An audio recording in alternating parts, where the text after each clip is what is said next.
Hello students, today's we will discuss about practical electrophoresis, centrifuge and spectrophotometers demonstrations and principle and working in these instruments. Okay, मग gel electrophoresis, त्यानंतर centrifuge आणि spectrophotometer याचं principal कसं आहे, त्यानंतर working काय आहे हे आपल्याला या प्रॅक्टिकलमध्ये एक्सप्लेन करायचं आहे. ओके, SYBSC प्रॅक्टिकलसाठी हे प्रॅक्टिकल तुम्हाला प्रॅक्टिकल एक्झामसाठी असणार आहे. ओके, आता त्यामध्ये फर्स्ट आहे agarose gel electrophoresis. What is in by agarose gel electrophoresis? मग त्याचा प्रिन्सिपल काय आहे? Electrophoresis is a technique of separation of biomolecules such as a DNA, RNA, proteins by applying electric field. मग gel electrophoresis एक काय ते instrument आहे, ती एक टेक्निक आहे इलेक्ट्रोफोरेसिसची. ती काय करते आहे? बायोमॉलिक्युल्स सेपरेशन करण्याचं काम करते. मग कोणते कोणते बायोमॉलिक्युल्स आहेत? DNA, RNA, प्रोटीन्स हे जे बायोमॉलिक्युल्स असतील या बायोमॉलिक्युल्सचं काय करतं? सेपरेशन करतं बाय इलेक्ट्रिक फील्डच्या हेल्पने. Agarose is the polysaccharide purified by agar which obtained from marine red algae. Example Glaciraria, Angelidium. मग याच्यामध्ये ॲगारोज हे काय केलं जातं? यूज केलं जातं. पॉलिसॅकराईडचा एक तो टाईप आहे आणि त्याचं त्यानंतर ते यूज केल्यानंतर ते कशापासून फॉर्मेशन केलेलं आहे? रेड आल्गीपासून. कोणत्या आल्गी? मराईन रेड आल्गीपासून त्याचं फॉर्मेशन केलेलं आहे. ग्रासिलारिया अँजेलिडियम. Then it forms a gel dissolved in water by hydrogen bonding and gel pore size depends on the agarose concentrations. Okay, मग त्याचं जे ॲगारोज पावडर जे असेल ते काय करायचं आहे? आपल्याला वॉटरमध्ये ते मिक्स करून घ्यायचं आहे, आयसोलेट करून घ्यायचं आहे. Then the plasmid DNA separated by using agarose gel electrophoresis on the basis of size, shape and magnitude of net charge on DNA molecules. Okay, मग याच्यावरती इलेक्ट्रोफोरेसिस आपण यूज करत आहोत. मग प्लाझ्मिड DNA याच्यातून सेपरेट करत आहोत. त्याच्यातून DNA किंवा DNAची साईज अँड शेप याच्यावरती सुद्धा आपण काय करत आहोत? त्याच्या बेसवरती तो सेपरेट आउट करत आहोत. The dyes like ethidium, bromide, gel red methyl blue are use visualize the band of DNA. मग याच्यामध्ये DNA बँड्स हे सुद्धा काय केले जातात? सेपरेट आउट केले जातात. त्यानंतर ब्रोमाइड जेल यूज केलं जातं, मिथिलीन यूज केलं जातं. Then this is a rapid and relatively expensive method and can be easily setup in laboratory. मग ही काय एक इनएक्सपेन्सिव्ह प्रोसेस आहे आणि कशी आहे? रॅपिडली प्रोसेस आहे. त्यानंतर ही काय कोणत्या पण लॅबोरेटरीमध्ये आपण काय करू शकतो? इझिली सेटअप करू शकतो. The negatively charged DNA fragments migrate toward positive pole. The gel acts as filter with smaller fragments migrating faster than larger fragments. Okay? मग याच्यामध्ये साईजवरून काय केलं जातं? याचं सेपरेशन केलं जातं आहे आणि DNA फ्रॅगमेंट्स जे आहेत ते पॉझिटिव्हली काय केलं जातं? पॉझिटिव्ह पोलकडे अट्रॅक्ट होतात आणि त्याच्यातून त्याचं सेपरेशन केलं जातं. Then this is the structure किंवा instrument of agarose gel electrophoresis. Okay, मग त्याच्यामध्ये पॉवर सप्लाय जो आहे तो आपल्या बोर्डवरती असेल. त्यानंतर वॉलवरती आपला त्याचा पॉवर सप्लाय असेल. त्यानंतर इलेक्ट्रिक फोरेसिस टँक आहे. त्यानंतर इलेक्ट्रोड्स आहेत. त्यानंतर डायरेक्शन मुवमेंट आहे आणि बफर डायल्युशन हे सुद्धा आपण काय करू शकतो? त्याच्यात यूज करू शकतो. त्यानंतर ॲगारोज जेल इलेक्ट्रोफोरेसिस हे त्याचं इन्स्ट्रुमेंट आहेत. ओके, देन किंवा नेटवरती आपल्याला याच्यापेक्षा अजून क्लिअर इमेजेस ज्या आहेत त्या बघायला भेटू शकतात. Okay, then next applications of gel electrophoresis. DNA can be separated by electrophoresis. मग याचं ॲप्लिकेशन काय? DNA सेपरेट आउट करणं by electric field. Then visualize bands of molecular marker to generate of individual plants. मग individual प्लांटचं आपण काय करू शकतो? DNA सेपरेट आउट करू शकतो.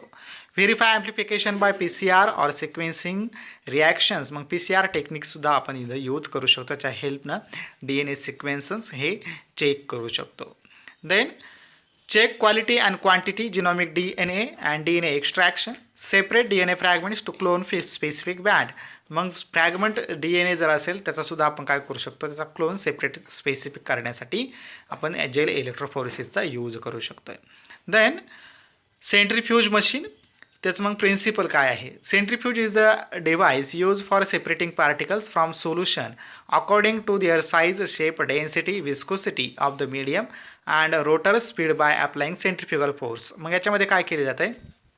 एक रोटरी पंप आपण त्याला म्हणू शकतो. ओके, मग त्याच्यामध्ये काय केलं जातं आहे, सोल्युशनमधून पार्टिकल्स सेपरेट आउट केले जातात. मग काय त्याचे साईजवरून ते सेपरेशन होतात, त्याच्या शेपवरून सेपरेशन होतात, त्याच्यानंतर त्याची डेन्सिटी आणि विस्कोसिटी याच्या थ्रू काय केलं जातं, त्याचं याच्या बेसवर त्याचं सेपरेशन होतं with the help of centrifugal force.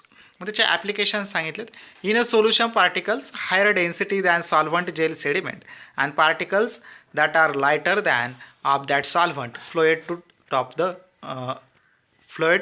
Top. Okay, मग सॉल्व्हंट जे आहे ते काय होते टॉपला जातं आहे आणि जे स्लज आहे किंवा जे एकदम हेवी मटेरियल आहे सोल्युशनमधलं ते काय होतं बेसला काउंट होतं. Then the greater the difference in density the faster they separate. मग त्याचे डिफरन्स काय आहे त्याच्यामध्ये ज्याची डेन्सिटी जास्त असेल ते काय होतं लवकर सेपरेट आउट होतं. If there is a no difference in density, the particles stay steady. There is a need to use centrifuge. Then centrifuge can be separate molecules having even tiny differences in densities using centrifugal force. मग centrifugal forceच्या हेल्पने हे काय होते separate out होतात.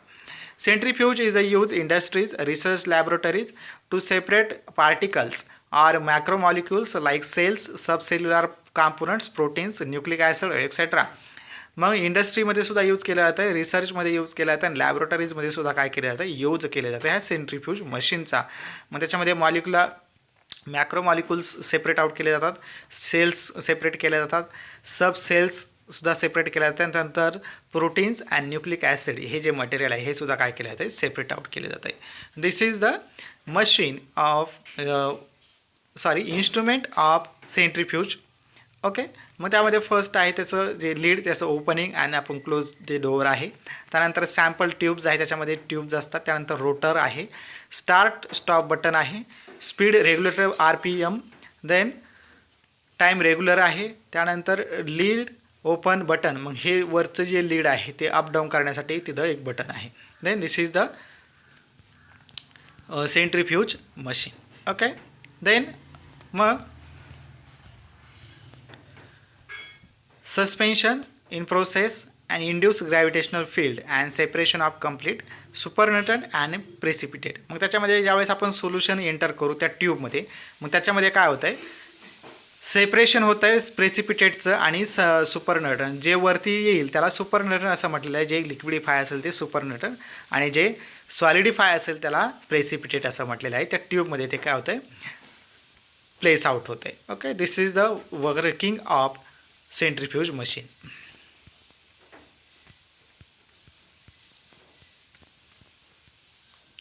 Then rapidly rotating rotor. मग त्याच्यामध्ये या टाईपमध्ये काय असते रोटर्स असतात आणि रोटर चेंबर आहे, रोटर सॅम्पल ट्यूब आहेत. त्यानंतर स्पिंडल, मग स्पिंडलला अरेंज त्या ट्यूब्स असतात. ज्यावेळेस ते त्याला आपण इलेक्ट्रिक चार्ज प्रोव्हाइड करू त्यावेळेस ते सर्क्युलर इन मॅनरमध्ये काय होतात रोटेट होतात. Okay, this is the centrifuge machine. Then spectrophotometer. Principle. Spectrophotometer is an instrument that measures the amount of light absorbed by solutes when passes through sample solution. मग याच्यामध्ये sample सोल्युशनमधून काय केले जाते light pass केली जाते. Every chemical compound absorb, transmit or reflects lights in a certain range wavelength. The principle this instrument is based Beer and Lambert's law. Okay, मग हे bears and लॅम्बर्ट्स या सायंटिस्टने काय केलेलं आहे सर्च आउट केलेलं आहे, त्याच्यामुळे त्यांचं नाव त्याला दिलं आहे डायरेक्टली त्या लॉला. Which state amount of light absorb by substances is directly proportional to the concentration of substances path length of light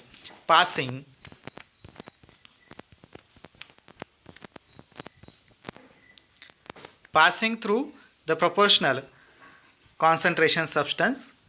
मग याच्यामध्ये काय केलेलं आहे जे आपण सोल्युशन यूज केलेलं आहे किंवा ते केमिकल्स यूज करू त्याच्यातून काय केलं जाते लाईट पास केली जाते आणि त्या सोल्युशनचं काय केलं जातं आहे मग काय काय काउंट केलं जातं ते बघा. On the basis law of spectrophotometer works and measure concentration of solution present in solutions. मग त्याच्यामध्ये काय काय आहे depending on the range of wavelength light source can बी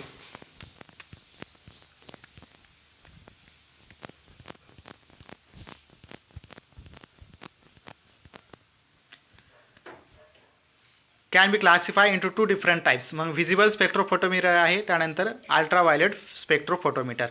हे 2 टाईप आहेत त्याचे स्पेक्ट्रोफोटोमीटरचे. मग त्याच्यामध्ये फर्स्ट काय आहे कोलिओमीटर.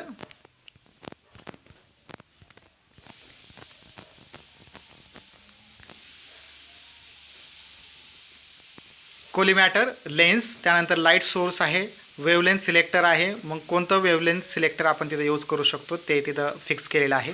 त्यानंतर डिटेक्टर अँड डिजिटल डिस्प्ले और मीटर, म्हणजे जेवढी आपल्याला रेंज लागेल तेवढी आपण रेंज काय करतो तिथं फिक्स करून ठेवणार. सॅम्पल सोल्युशन इन क्युवेट, मग जे सोल्युशन आपण घेणार आहोत सॅम्पल म्हणून ते क्युवेटमध्ये घेणार आहोत. Then applications, detection of concentration of substances, त्यानंतर त्याचं कॉन्सन्ट्रेशन्समध्ये काय काय इम्प्युरिटीज आहेत त्या इम्प्युरिटीज आपण काय करतो त्याच्यातून डिटेक्ट करतो आहे. देन स्ट्रक्चर ऑर्गॅनिक कंपाऊंड्स, मग ऑर्गॅनिक कंपाऊंडचं सुद्धा स्ट्रक्चर आपल्याला त्याच्यातून ऑब्झर्व होतं आहे. Monitoring dissolve oxygen content in fresh water and marine ecosystem. Then marine ecosystem आणि फ्रेश वॉटर इकोसिस्टीममध्ये ऑक्सिजन किती डिझॉल्व झाला आहे हे सुद्धा आपण काय करू शकतो आहे, सर्च आउट करू शकतो आहे. Then characterization of proteins, detection of functional groups, respiratory gas analysis in hospitals, molecular weight determination of compounds.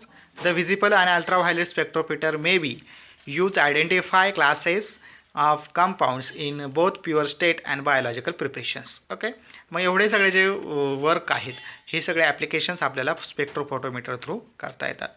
Okay, the practical demonstration of gel electrophoresis and centrifuge and spectrophotometer is finish. Okay, thank you.